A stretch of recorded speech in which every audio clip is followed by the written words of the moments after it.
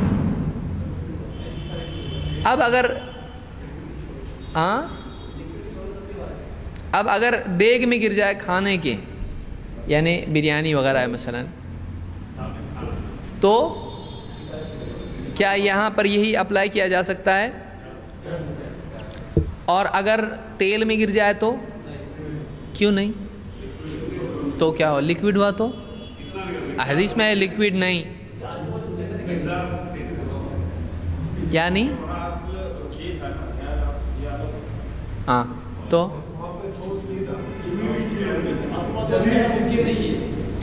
کیا تیل کے اطراف آزو بازو رہتا ہے؟ وہ تو گھومتے رہتا پورا, وہ اپنی جگہ برقرار. وہ بازو کا پھینکا کیوں گیا تھا؟ اس کا اثر تو تیل میں کہاں پہنچتا ہے اثر؟ تو جو نکال کے پھینکنے کا جو حکم تھا وہ جائز تھا, یعنی وہ کھانا جائز ہے کیونکہ مال کو ضائع کرنا جائز ہے, تو اس کو کیا کہا گیا؟ پھینک دو. وہ کھانا جائز ہوتا تو پھینکنے کا حکم آتا نہیں, تو اس کھانے پہ کیا حکم لگا؟ حرمت کا. وہ کھانا جائز, باقی کھانے پہ جائز ہے. اب تیل میں ایسا ہو سکتا ہے, پانی میں ایسا ہو سکتا ہے کہ اتنا پانی نکال دو اس کے بازو کا اور باقی پانی پیو, بہت ٹیسٹی ہے. کر سکتے ہیں ایسا؟ نہیں. کیوں؟ اس لیے کہ اس کے آس پاس کچھ باقی متعین ہے نہیں ہے, اس کا اثر پورے پانی میں چلا گیا, تو اس کو نکال کے پھینکنے میں کوئی مطلب نہیں ہے. لیکن اب اس میں دو چیزیں الگ ہیں. وہ کتنے پانی کے بارے میں حکم لگے گا؟ تھوڑے پانی کے بارے میں. اگر بڑے پانی میں, زیادہ پانی میں اگر وہ ہو, جیسے اتنا بڑا ٹینک ہے, اس میں اگر چوہا گر گیا تو کیا وہ پانی نجس ہوگا؟ نہیں.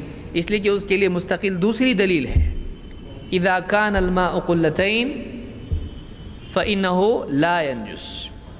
اگر پانی 2 قلہ ہو تو وہ نجس نہیں ہوتا ہے نجاست کے گرنے سے.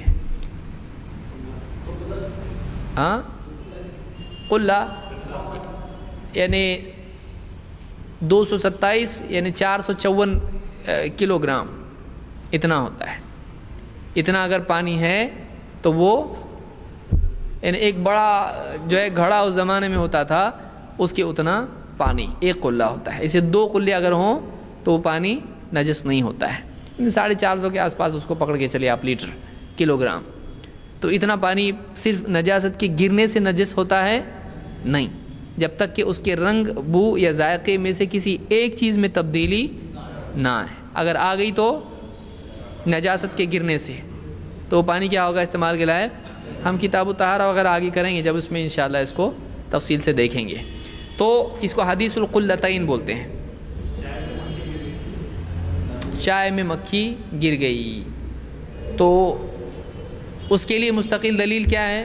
اگر تمہاری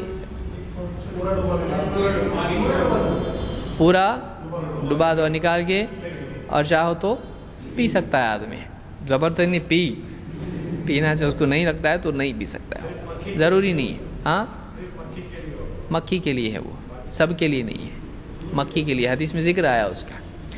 تو قیاس سمجھ میں آیا آپ کے کہ آپ اگر ایک مسئلہ جو بعد کے دور میں آتا ہے, اگر اس میں وہی علت ہے جو پچھلے مسئلے میں تھی, اس پر یہی حکم لگایا جائے گا. اور اس کی کئی مثالیں علماء نے دی ہیں قیاس کے سلسلے میں.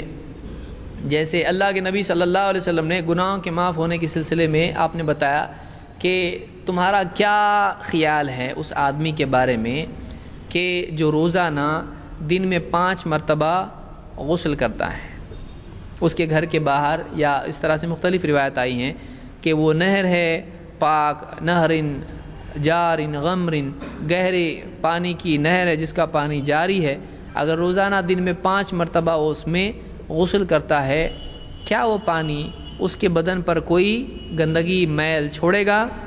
صحابہ نے کہا بالکل نہیں۔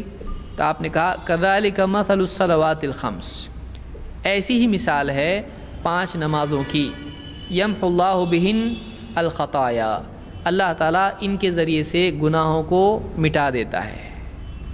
تو یہ کیا آپ نے کہ جیسے یہاں ہے ویسے وہاں ہے۔ سمجھ میں آ رہا ہے کہ ایک مسئلے سے آپ نے دوسرا سمجھایا کہ جیسے گہرے پانی میں 5 مرتبہ غسل کرنے سے میل نکل جاتا ہے، ویسے ہی 5 مرتبہ نماز پڑھنے سے گناہ نکل جاتے ہیں۔ تو اس طرح سے اور کئی مثالیں آپ صلی اللہ علیہ وسلم نے دی ہیں۔ یا جیسے آپ دیکھیں گے حدیث میں ہے کہ جو آدمی حج کرے اور اس میں گناہ کی اور بے حیائی کی حرکتیں نہ کرے تو وہ ایسا لوٹتا ہے جیسے، تو جیسا وہ ہے ویسا وہ ہے۔ یہ کیا ہے؟ اس کو دیکھو ویسا وہ ہے۔ تو یہ بھی کیا ہے؟ قیاس ہے۔ اس کا معاملہ اس سے جوڑنا، جو سامنے ہے اس سے کوئی اور چیز کو سمجھانا، اس کو کیا کہتے ہیں؟ قیاس۔ پیڑ کی ڈالی کو ہلا کے کہا سردیوں میں جیسے اس کے پتے جھڑ رہے ہیں ویسے ہی نماز سے گناہ جھڑتے ہیں۔ قرآن میں علماء نے کہا کہ آیت جو اللہ نے کہا فَاعْتَبِرُوا يَا أُولِي الْأَبْصَارِ، اے بصیرت والو، اے دیکھنے والو، عبرت لو، عبرت لو۔ ایک خاص قوم کا ذکر کیا اور کہا کہ دیکھو ان کے ساتھ ایسا ہوا، فسق و فجور کی گناہ کی وجہ سے، اللہ کے حکم کی مخالفت کی وجہ سے تم ان سے عبرت لو۔ کیا مطلب؟ یعنی دیکھو انہوں نے ایسا کیا تو ایسا ہوا، تم ان سے عبرت لو، یعنی تم بھی اگر ایسا کرو گے تمہارے ساتھ بھی ایسا ہی ہوگا۔ تو یہ کیا ہوا؟ قیاس ہوا۔ جیسے ان کے عمل پہ حکم لگا، فیصلہ آیا، ویسا تمہارے عمل پہ بھی اللہ کی طرف سے فیصلہ آئے گا۔ تو یہ اصل علماء نے ذکر کی ہے، دلیل ذکر کی ہے قیاس وغیرہ کے سلسلے میں۔ تو یہ سمجھ میں آیا آپ کو؟ تو میں سمجھتا ہوں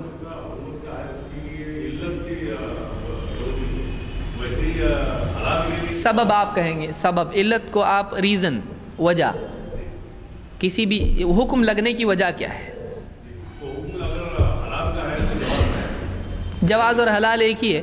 اس کے لیے دیکھیے حلت، الفاظ مختلف استعمال ہوتے ہیں، حلت، اباحت، یا جس کو ہم کہیں گے کہ جواز، یہ سارے الفاظ ایک ہی معنی نہیں۔ حلت اور علت الگ الگ ہیں، دو دنیا ہی الگ ہے دونوں کی۔ حلت کا مطلب حلال ہونا، حلال سے لفظ بنا ہے حلت، اور علت ہے سبب اور وجہ۔ علت کا مطلب کیا ہوتا ہے؟ سبب اور وجہ، ریزن، اس کا حلال یا حرام ہونا، اس کی علت کیا ہے؟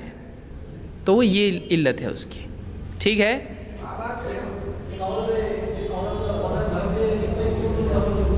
ایک عورت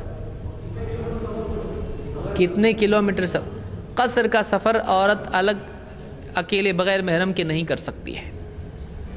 ایک دن رات کا سفر، اس زمانے میں قصر کا سفر اتنا ہی ہوتا تھا، تو قصر کا سفر وہ نہیں کر سکتی ہے جس پر یعنی اس پر قصر فرض ہوتی، یعنی کرنا اس پہ لازم ہو جاتا ہے۔ جتنے سفر میں قصر ہوتی ہے وہ سفر اکیلے نہیں کر سکتی ہے۔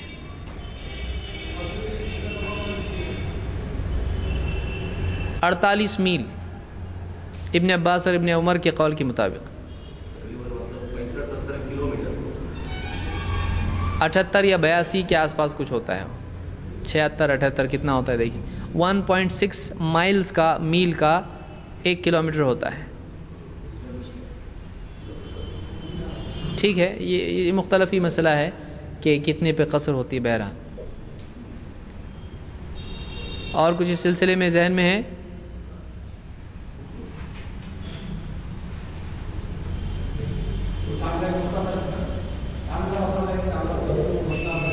چاند کا ادھر رکھتے ادھر نہیں رکھتے۔ ہلال کا مسئلہ ابن عباس کی روایت کی وجہ سے بعض علماء عام طور سے محدثین اس طرف گئے ہیں کہ دور کے علاقوں میں ایک جگہ کی رؤیت ہلال کا دیکھنا دور کے علاقوں میں اس کا انطباق نہیں کیا جائے گا، ان کے لیے ان کی رؤیت ہے، ان کے لیے ان کی۔ بعض علماء اس طرف گئے ہیں جن میں امام ابو حنیفہ بھی ہیں، بعض علماء کے قول کے مطابق کہ یعنی اگر دنیا کے ایک حصے میں دیکھا جائے ہلال تو ساری دنیا کے لیے وہ ہلال ہو جاتا ہے۔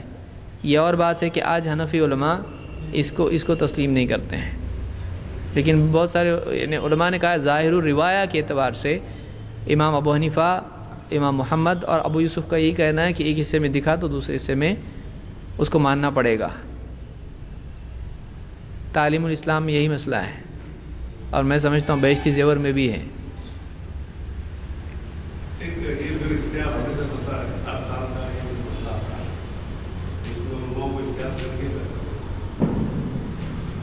اتفاق ہوگا یا اختلاف ہوگا، جب تک کہ اتفاق نہیں ہوتا اختلاف رہے گا، ہر ایک کی تحقیق اور ہر ایک کا اجتہاد الگ ہوگا، لہٰذا آدمی کو اپنے علاقے سے الگ نہیں ہونا چاہیے، جیسا کہ ابن عباس کے وقت میں ہوا، وہ دوسرے علاقے سے الگ ہو گئے، لیکن مدینہ میں 2 عیدیں ہوئی ہوں اس طرح کی کوئی دلیل نہیں ہے، کیونکہ خبر تو پھیل چکی تھی رؤیت کی حضرت معاویہ کی، لیکن 2 عیدیں اس طرح سے وہاں نہیں ہوئی۔